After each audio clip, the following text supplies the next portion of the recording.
Hey guys, it's Alex the Real Mr. Robinson here. Welcome to part 6 of my chronological MCU recap. Today we're talking about Thor. I remember when this movie came out in 2011. I talked about the summer of 2011 for a bit in my recap of the first Avenger, and Thor was the movie that I was looking forward to. I was probably one of the few people that was actually looking forward to Thor, because people kept saying the trailers didn't look good, and I gotta be completely honest, I thought those people were crazy. But having rewatched the trailers just before doing this recording, I was definitely on that MCU hype train to the point where I didn't want to hear any criticisms, because those trailers definitely are not that good now that I rewatched them. But Thor came out, I really liked it, didn't love it, but as time went on and rewatching this movie, I kept noticing things that irritated me. I mean, they're not enough to ruin the movie, because every time I've rewatched this movie, it has very good moments to it, but at the same time, I just keep noticing things that really drag this movie down. However, I'm glad to say that one of them is not the main character of Thor. Now, this is interesting because Thor is a god, so you really can't have an origin story about somebody who's already given this power, because that's how the movie starts out, with him having these godlike powers, wielding Mjolnir, and about to be crowned king. But what this movie decides to do is be more of a redemption story for Thor, because when he starts out in this movie, he is brash, arrogant, and downright stupid. He's just cocky to the point where he thinks he's the greatest, and he starts up the possibility of a new war between Asgard and the Frost Giants that causes him to get banished to Earth, where he is forced to basically wander there as a mortal without his powers and basically learn some humanity. And much like with Marvel's other movies, they get the hero down very well. The character development of Thor in this movie is pretty good, and you see how he changes from this brash and cocky god to somebody who's very noble and caring for others, to the point where he'll even sacrifice himself to protect those that he loves or cares about.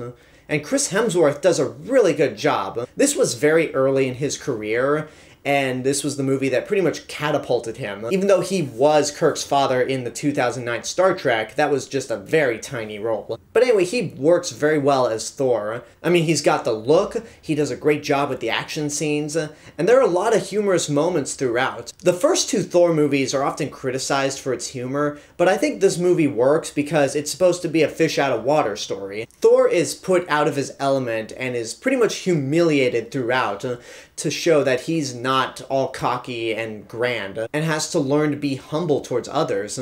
And it works. There are some funny lines in this movie. Probably the one that sticks out to me is when Thor walks into a pet shop and just shouts out, "I need a horse!" And the pet owner just looks up at him and goes, "We don't sell those, just cats, birds, dogs." And then Thor just says, "Then give me one of those large enough to ride."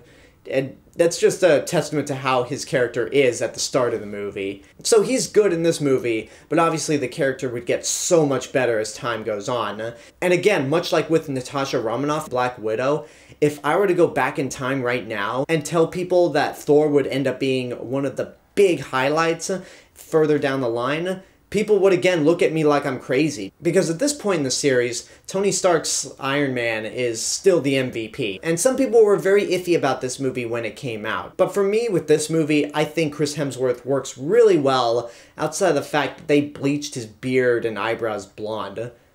That was a weird decision, especially considering the fact that they never do that for the other movies. The supporting characters are actually pretty good. I know people probably don't agree with me on this, but I actually like Jane Foster. I actually like Darcy. Let me explain first of all. Natalie Portman is in this movie as Jane Foster. She's good. She does have some chemistry with Chris Hemsworth, even if it's very much her kind of falling head over heels for him because of how gorgeous he is. I'll admit that. As a straight man, I'll admit that Chris Hemsworth is a gorgeous man. But you can tell that as a character and as a scientist, she's well respected in her field. She knows what she's talking about. And she's a character that I ultimately did like in this movie, even though she wasn't particularly interesting like Peggy Carter was. Even though First Avenger came out 2 months after this movie, but we're talking about chronological order, so it's okay.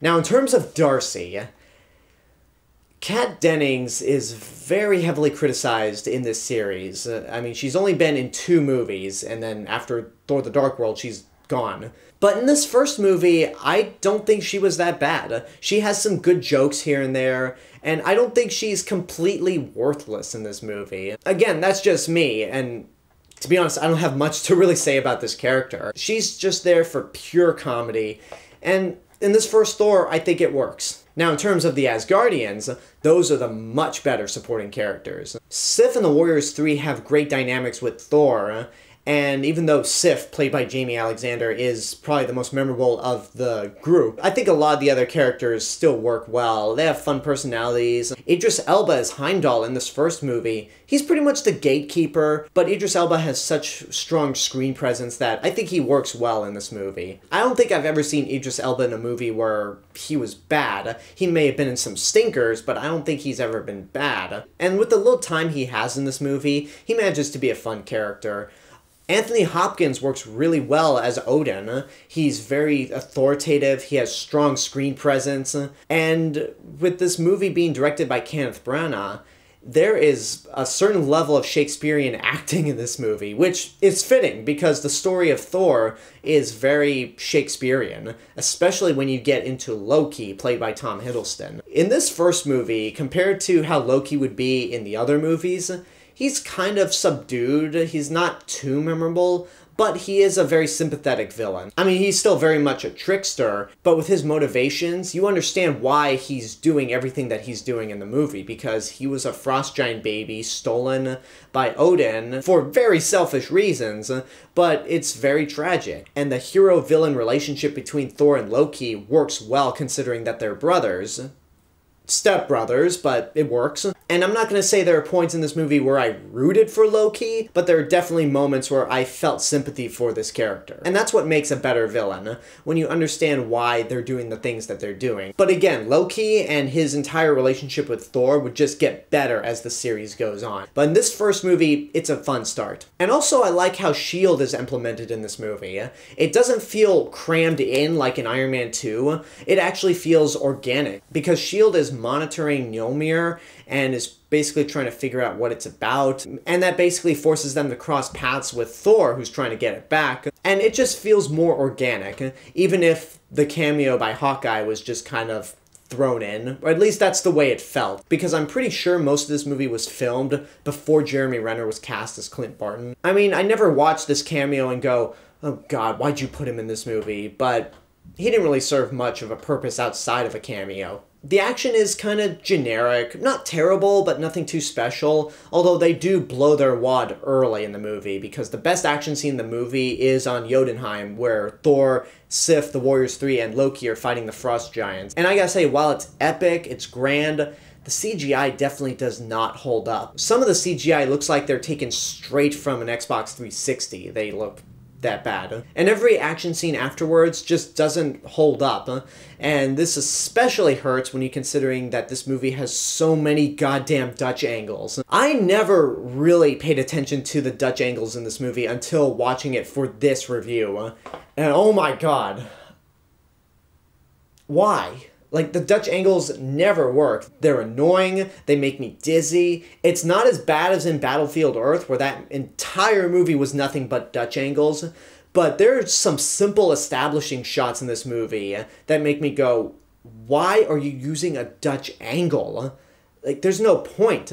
Sometimes the Dutch angle works, but 90% of the time, there's no reason for the Dutch angle. It's just mind-boggling why this decision was made. But despite all my problems I have with this movie, and they are pretty noticeable problems, I think Thor's good. It's just not great. Much like with The Incredible Hulk, this movie definitely was not as grand as I remember it to be, but the stuff I think is good is really good. I forgot to mention the production design of Asgard and the costumes for the Asgardians. They look great, and considering how they looked in the comics, they did a pretty damn good translation, especially with Thor and Loki. The action's fun, the humor is actually pretty effective on Earth. It's got some pretty cool nods to the rest of the Marvel Cinematic Universe, and opened up a brand new section of the Marvel Cinematic Universe that brought in that more fantastical element. And the hero-villain dynamic between Thor and Loki is really good in this movie, and it would only get better as the series goes on. So I think this movie's definitely better than people give it credit for,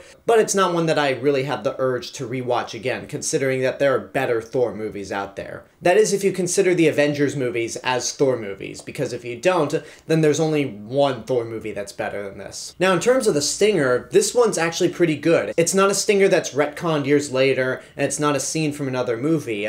It's basically a scene where Dr. Selvig, played by Stellan Skarsgård, is invited down to a bunker at S.H.I.E.L.D. where Nick Fury pops up and shows him the Tesseract, which I'm pretty sure at this point is 100% clean of Flerken saliva. But at this point, if we're looking at it in chronological order, we can assume that the Tesseract is starting to wake up a bit, or because of the events that happened in New Mexico with Thor, the Asgardians, and the Destroyer, that it's high time that S.H.I.E.L.D. really takes matters into their own hands, and they can't wait for the Avengers. When you consider a major plot point in the Avengers where that program has been shut down at the start. So S.H.I.E.L.D. wants to tap into the Tesseract and try to unlock its power the way Mar-Vell managed to tap into it years ago, but Loki is behind the scenes, sees all this happening as he plots to try to take the Tesseract with the help of a certain Mad Titan out there. And as for the Stan Lee cameo, he pretty much plays a trucker who decides to tie his truck with a chain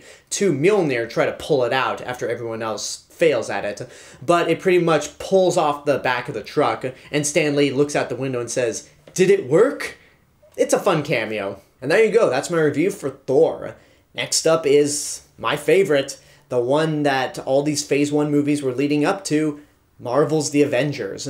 I cannot wait to talk about this movie again. A, because I love this movie so much, but B, I felt like my first review was very rushed, so I really want to delve into this masterpiece of a movie. But until then, I want to hear what you guys have to say about Thor. What were your impressions on this movie when you first saw it in the theaters? Have they changed? Have they stayed the same? Let me know in the comments below. And until next time, I hope you enjoyed this review. Don't forget to subscribe to the channel, give this video a like, and of course leave a comment. Don't forget to support my Patreon page, follow me on social media, and until next time, this is the Real Mr. Robinson telling you there's only one.